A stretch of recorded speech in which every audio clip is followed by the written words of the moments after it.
नमस्कार, आप देख रहे हैं देश रोजाना। मैं हूं स्मिता सिंह और आप सभी को मालूम होगा नूह मेवात में जो घटना हुई उसके बाद जिस तरीके की खबरें आ रही हैं जगह जगह पर और झड़प भी सुनने को आई हैं। पलवल में भी हुई कुछ जगह पर, फरीदाबाद में भी कुछ जगह पर सुनने में आया।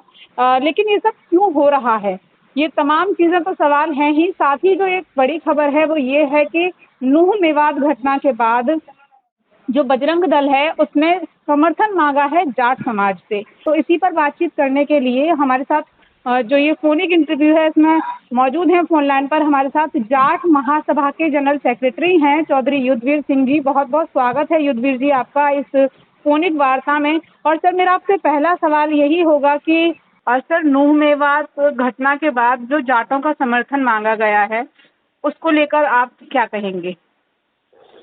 नहीं, हमारा तो बड़ा साफ पूरी कम्युनिटी के रिएक्शन आ चुके हैं। जाट जो है वो सेकुलर है और इस तरह की मतलब जो घटनाएं होती हैं उसमें इन्वॉल्व नहीं होता जाट। सर, लेकिन बजरंग दल ने कहा है कि जाट समर्थन दें उन्हें। साथ ही बजरंग दल जो है उसको अब जाट कैसे याद आ रहे हैं? जाट मतलब हमारे साथ जो घटनाएं हुई, बजरंग दल कब जाटों के साथ आया था?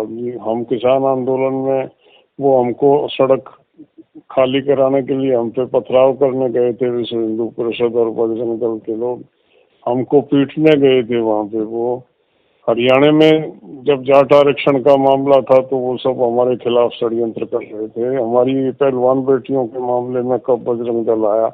तो मतलब जाट जो है, जाटों को लड़ाई के लिए हमको हिंदू बनाया जाता। वैसे हम जाट रहते हैं। जी सर, एक्चुअली मैं ये जानना चाहती थी कि मतलब जाट क्यों समर्थन नहीं देना चाहता? जाट सेक्युलर रहा है हमेशा, ये एक पक्ष है। जाट सेकुलर रहा है। मेवात में 40% जो मेव हैं वो जाटों से ही कन्वर्टेड हैं। राजपूत हैं, गुर्जर हैं, दलित भाई भी हैं, लेकिन अधिकांश जाट हैं। और हमारा उनका कल्चरल जो है साथ है। वो हमारी जो पंचायती व्यवस्था रही है उसमें सक्रिय भागीदारी हमेशा मेवात की रही है। वो हमेशा समाज के साथ मिल के चले हैं। भाईचारा है हमारा, उनसे झगड़ा है ही नहीं कोई। सर, ये जो घटना हुई नूह मेवात की, उसके बाद पलवल में भी छुटपुट हिंसक घटनाएं देखने को मिली। फरीदाबाद में भी 2-4 कुछ दिशा भ्रमित बच्चे हैं जिनको पता नहीं है, कल्चरल ज्ञान नहीं है कि मेवात क्या है, मेव कौन है। एक जो लड़ाई लड़ रहे थे बाबर से, बाबर की तुलना मेवात से थोड़ी की जाती है। बाबर एक विदेशी आक्रमणकारी था। मेव हमारे भाई हैं, हम में से कन्वर्टेड हैं। तो जो लोग कर रहे हैं ये सब वो सच नहीं जानते। जैसा मेन स्ट्रीम मीडिया में सर अभी जो खबरें चल रही हैं और एक समुदाय विशेष पर आक्रमण जैसा लगता है, जो भी अभी हम मुख्य समाचार चैनलों में जिस तरीके से देखते हैं। आप नूह मेवात घटना पर क्या कहेंगे? आपका क्या पॉइंट ऑफ व्यू है? बेसिक नूह की घटना जो देश में जो देश का जागरूक नागरिक है, जो सही और गलत की पहचान करना चाहता है, वो उनको अच्छी तरह से पता है कि नूह में जो ये वातावरण आज बना है इसको पैदा किया गया, इसको बनाया गया। ये नेचुरल नहीं है, इसमें कुछ भी। ये जानबूझ के इस तरह का माहौल पैदा किया गया है और इसमें लोगों के अपने राजनीतिक इंटरेस्ट छुपे हुए हैं। वो अपनी राजनीति कर रहे हैं इसके जरिए से। तो आम आदमी को समझना चाहिए, जिनको राजनीति करनी है और इस तरह की ओछी राजनीति करनी, भाड़ में जाएं। लेकिन जो भले लोग हैं, जो सेकुलर लोग हैं, जो शांति प्रिय लोग हैं, उनको इस तरह के माहौल से दूर रहना चाहिए और उसकी निंदा करनी चाहिए। जी बिल्कुल, इसीलिए बहुत जरूरी है सर कि हम आप जैसे लोगों से, प्रतिष्ठित व्यक्तित्व हैं जिनसे, उनसे बात करें और जनमानस में ये फैलाया जाए कि ये जो घटना हुई उसके पीछे जो मंशा है वो सामने आए, लोग जागरूक हों, समझ सकें। मेवात एक ऐसा इलाका है जो हिंसाओं की जद में कम ही रहा है, लेकिन अभी हिंदू मुस्लिम को लेकर बहुत ज्यादा समाचारों में देखा जा रहा है, मेन स्ट्रीम मीडिया में खास तौर पर। तो इसकी जिम्मेदारी हिंदू मुस्लिम करके थोपी जा रही है। मेवात को मिनी पाकिस्तान कह के भी बहुत सारे चैनल्स में दिखाया गया। इस पर आप क्या कहेंगे? गलत दिखाना चाहिए। आज चैनल्स को ये दिखाना चाहिए कि बाबर को राणा सांगा ने बुलाया था और बाबर से जो था हसन खां मेवाती लड़ा था। जी, ये बताना चाहिए ना। अब बाबर को बुलाने वाले कौन थे और बाबर से लड़ने वाला हसन खां मेवाती एक मेव था। तो ये बातें समाज को पता नहीं है, नौजवान पीढ़ी घूम रहा है और ये उसका फायदा उठा के राजनीति कर रहे हैं। जी, अब नूह घटना हुई उसके बाद बुलडोजर एक्शन भी हो रहा है, इस पर आप क्या कहेंगे? देखिए, दोषी कोई भी हो, ये मैसेज नहीं जाना चाहिए। वो उन्होंने किया, जरूर अगर मेवात के लोगों ने कहीं हरकत की है, कुछ लोगों ने, उनको भी दंडित किया जाना चाहिए। लेकिन वो जो जुलूस जा रहा था, उसमें जो हथियार लहराए जा रहे थे, उसमें जो हथियार लेके गए थे, एक बहुत अच्छी बात की है। मैं बधाई दूंगा जो हमारे इंद्रजीत जी, राव इंद्रजीत है, उन्होंने कहा कि ऐसा धार्मिक जुलूस मैंने नहीं सुना और देखा जिसमें हथियार लोग जाते हो। हथियार लेके नहीं, लहराते हुए जा रहे हैं, वीडियो है। वो कौन लोग थे सर? वो हथियारबंद लोग कौन थे? ये एक सोची समझी साजिश थी, मतलब कहा भी जा रहा है कि प्री प्लान्ड था सब कुछ। इसमें कहने की जरूरत ही नहीं रह जाती है। एक धार्मिक जुलूस दर्शन करने जा रहा भगवान के, तो वो हथियार लेके जाएगा। लेकिन युद्धवीर सर, हमने घायलों से भी बात की है जो यात्रा में गए थे जी। वो प्रवोक करके जाएगा, चैलेंज करके जाएगा, आ रहे हैं तुम्हारे दामाद, आ रहे हैं, माला लेके खड़े हो जाओ। तो ये मतलब ये क्या दर्शाता है? ये दर्शाता है कि सब हो सकता है सब लोगों को ना पता हो कि वहाँ क्या हो रहा है, लेकिन जो ऑर्गेनाइजर थे उनकी मंशा साफ थी। वो लोग इस तरह का वातावरण बनाना चाह रहे थे, उन्होंने प्रवोक किया इस दंगे के लिए। और नेचुरली जब इस तरह के हालात को पैदा करते हैं तो रिएक्शन होते हैं। हम ये नहीं कहते किसी को कानून हाथ में लेने का अधिकार है, उन्होंने गलत किया है, उन पे भी एक्शन होना चाहिए, लेकिन एक तरफा एक्शन नहीं होना चाहिए। समाज में मैसेज ये जाए कि सरकार जो है वो कानून के साथ है।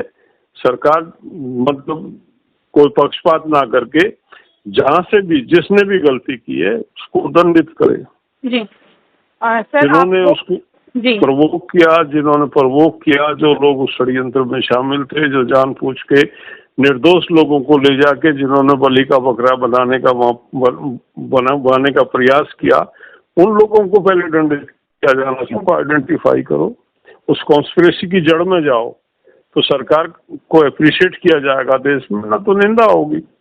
एक और सवाल मेरा आपसे कि मुख्यमंत्री मनोहर लाल खट्टर जी ने कहा कि 2.7 करोड़ की आबादी है और 60,000 पुलिस है, तो हर एक की हिफाजत नहीं कर सकती पुलिस। इस बयान की बहुत निंदा विपक्ष कर रहा है, आप इस पर क्या कहेंगे?